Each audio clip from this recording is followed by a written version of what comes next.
Key. I'm back in the video, and let's talk about Monday Night Raw. They started the show off in Boston with John Cena. Well, Triple H introduced John Cena, which a lot of people have mixed feelings, mixed emotions about Triple H, you know, taking the spotlight for that time to introduce John. But in all honesty, I don't know.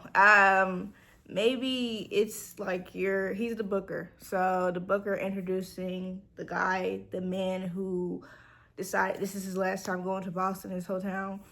So an introduction is not something that's out of the blue, out of the ordinary.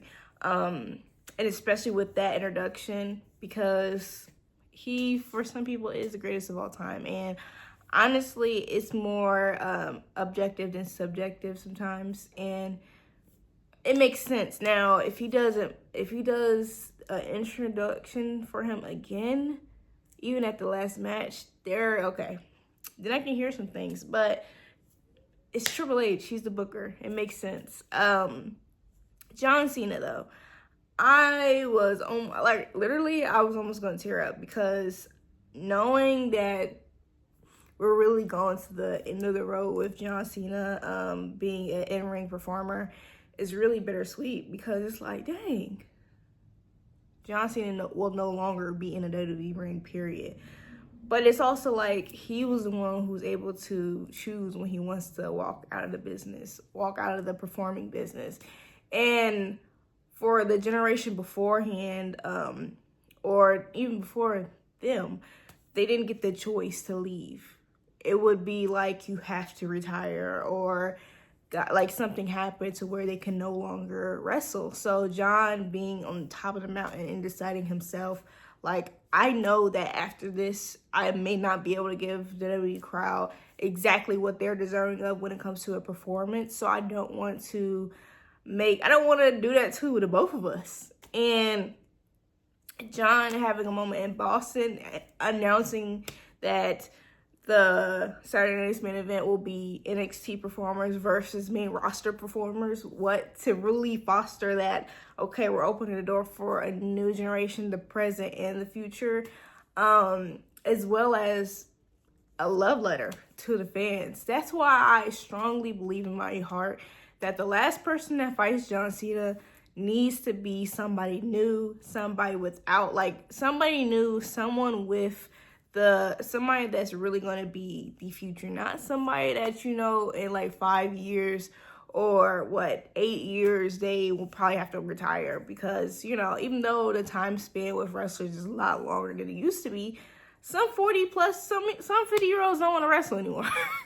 Okay, some 50-year-olds want to say, hey, that's enough. And I respect that. So let him give a torch passing moment at the end of all of this, you know. And then Dominic Mysterio came out, which he was the perfect pick. He was a perfect pick, because last week he said some disrespectful things about him being the best, greatest of all time, all that, which in front of Ray. And that develops a whole different story. But Dominic Mysterio having a moment to have a match with John Cena, a match that I've been saying, hey, I need to see it. For us to finally get that, I was happy. I was excited, because it confirms that they see Dominic as the future, which is quite obvious, and it confirms that they see how hard he works and his talent.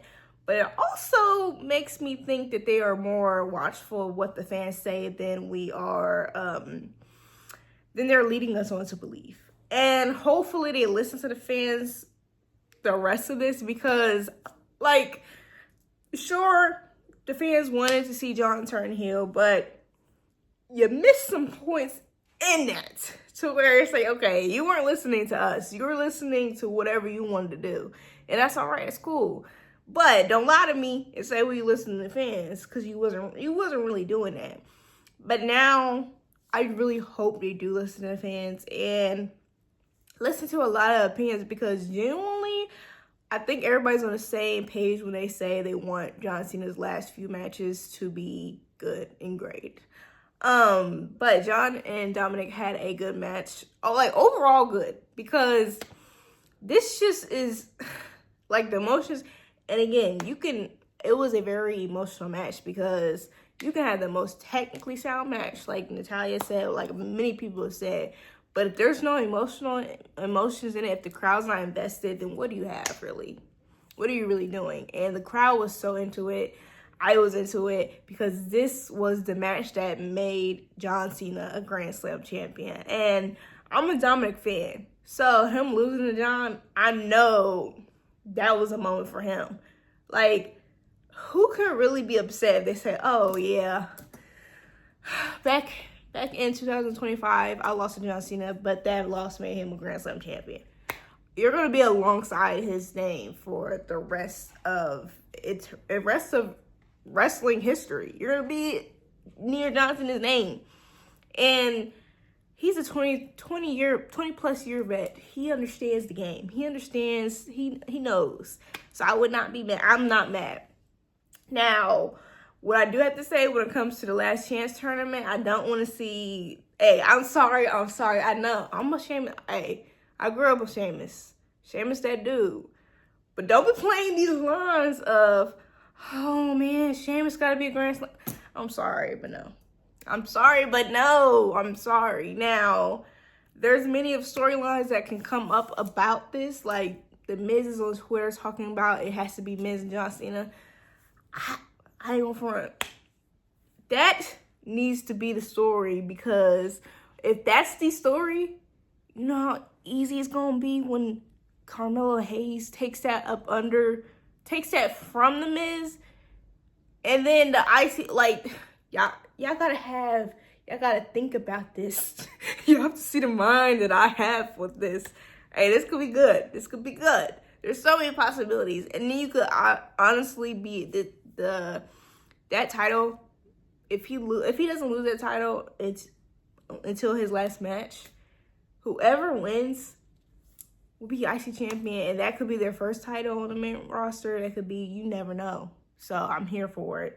Shinsuke Nakamura and Sheamus, overall, a solid match. I really wanted Shinsuke Nakamura to win because I feel like he's been taking L's, but Sheamus, he got the dub, but I understand it. I ain't mad at it. Rusev versus Damian Priest. Damian Priest is still hurting from that loss to Alistair and the fireball. The clawing out your eyes. I'm like, Damian Priest gotta really put his foot down, okay? Something to shake concerning Damian Priest, because this man has been getting disrespected for too long. Something needs to shake. Something needs to shake for him. I was kind of disappointed that Rusev won against Damian Priest, but it is what it is. Sheamus versus Rusev, part 3, 4, I forget. But that also was like, when Sheamus won, I was like, maybe that's where they're gonna go next. For it, or was it Rusev who won first? No, when Rusev won and then Sheamus won, I think. And I was like, okay, I get it. WWE, BWW, okay. Maxine versus Becky Lynch is set for next week, which I don't know what's gonna happen. Becky Lynch done hit her in the face, like hit her in the face, like hit her. And I was like, oh, we're really going at it, huh? We're really doing it, huh? Becky, I don't know, this Becky and Maxine thing, it gives Maxine a chance. So if they decide to if she decides to win that title from Becky Lynch, I wouldn't be upset about it, okay? It opens the door for Natalya.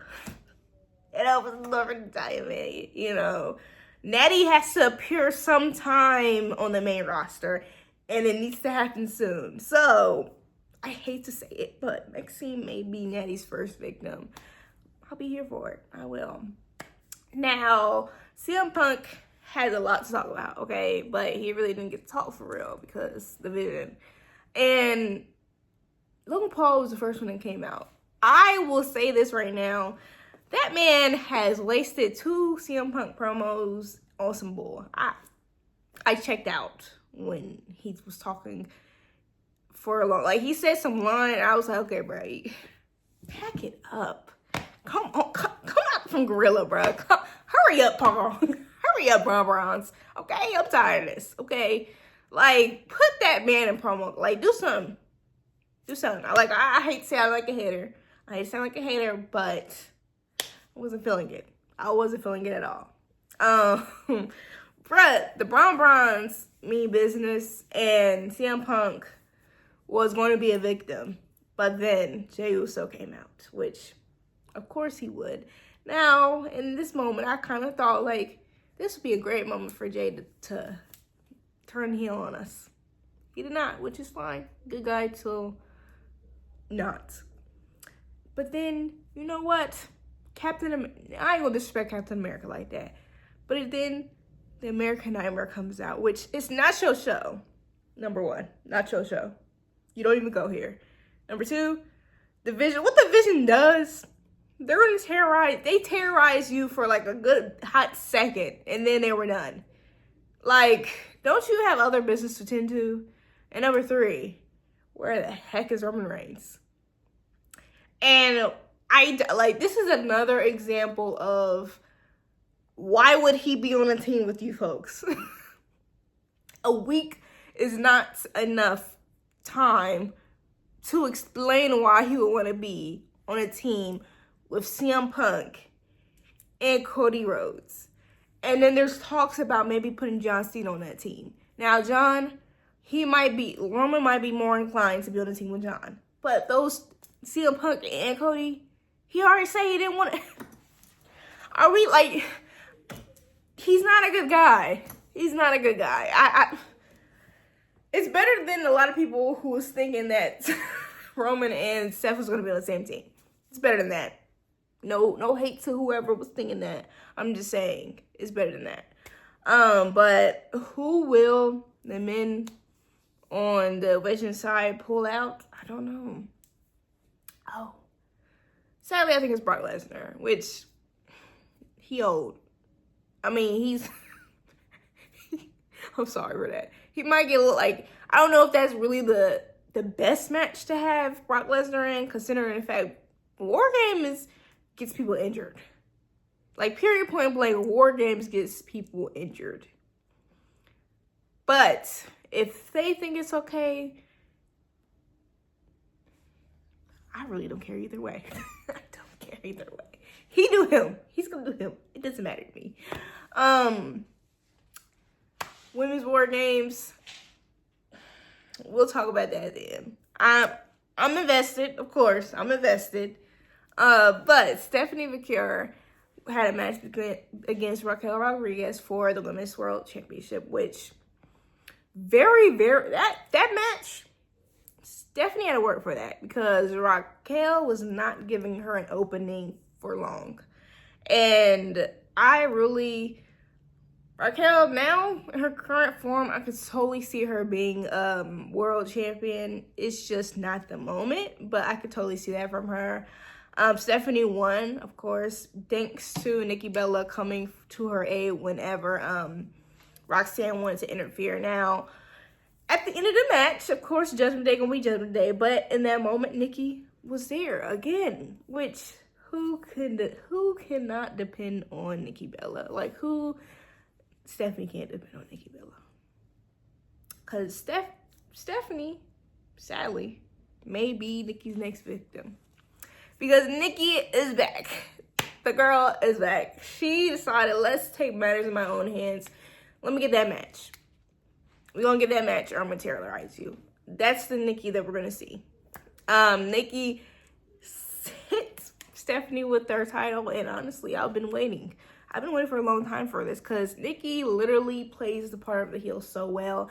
And that really shows how invested that she's going to be in this run of hers. And I enjoy it because you can't play the good vet for too long if you really want to be in this. I knew that it was only a matter of time, and I'm so excited to see what happens because Nikki is that girl. And I truly want to see Nikki with that title. She just looks built for it. She looks built for it.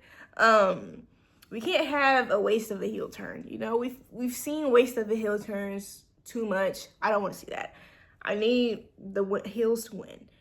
That's kind of what I'm going for in the War Games, both for the teams. I want the heels to win. No, I don't. I lied. I don't want the heels to win on the men's team. I want the heels to win on the women's team, which the Women's War Games team grouped together after the Kabuki Warriors won against Alexa and Charlotte Flair. Which, I'll say this, Alexa and Charlotte Flair worked hard. They worked hard for it, and it was not their fault. It was thanks to Lash Legend and Nia Jax, deciding, you guys are meant to be tag team champions. And they interfered in the match, which I truly enjoyed that because Asuka and Kyrie have been working their behinds off, really, really feeding us on the Raw side with the heel work they've been doing. I've enjoyed that thoroughly. But of course, they won and they had to get some licks in. Lash and Nia. Now, Lash Legend, she literally is making herself known. That forearm is insane. Her and Nikki have dangerous forearms, but she takes the cake, okay? She will. Y'all better look at the tape. Y'all better run that tape again. Run that tape again. Did y'all see how she done swung Io? Like, leave me far away from Lash if we're on the opposite teams. I don't want to be on the front lines at all. If we are on the same teams though, I'm cool. But Lash, she's going to make such a impression on the main roster, so I'm very excited to see that and see how War Games team goes. This is the second year though. Rhea has had the face mask, and honestly, if she's in War Games, we need to make that a thing now. Okay, maybe the mask won't be at War Games, but if it is, we need to make that a thing, truly. But Raw was pretty good. I mean, you got John Cena on the show. It had to be a good one. Now, the next Last Chances Now matches were announced, and Solo, I don't know who Solo going against. I don't. But we all know who Javon Evans is going against, and God bless his soul. God bless his soul. Like, a lot of people on Twitter were like, oh, Javon Evans' chest gonna be caved in. And I'm like, ain't nobody got hope for him. Don't nobody got hope for him. And truth be told, I was one of those people that was thinking the same thing when the match got announced. I said, oh, they said my boy. Oh. But I didn't say it. I didn't want to say it. But the people on Twitter, they was ready. They said, oh, bye-bye. Like, Gunther versus Javon Evans is going to be a great match, but my boy, he might be bandaged up at Saturday Night's Main Event. He might be bandaged up. It might be that, like, whew. But I'm excited to see what happens next week. And honestly, whoever Solo goes against, Solo going to do his thing. He's going to do his thing. Thanks for watching. Please like, comment, share, and subscribe. And I'll see you guys next time. Bye.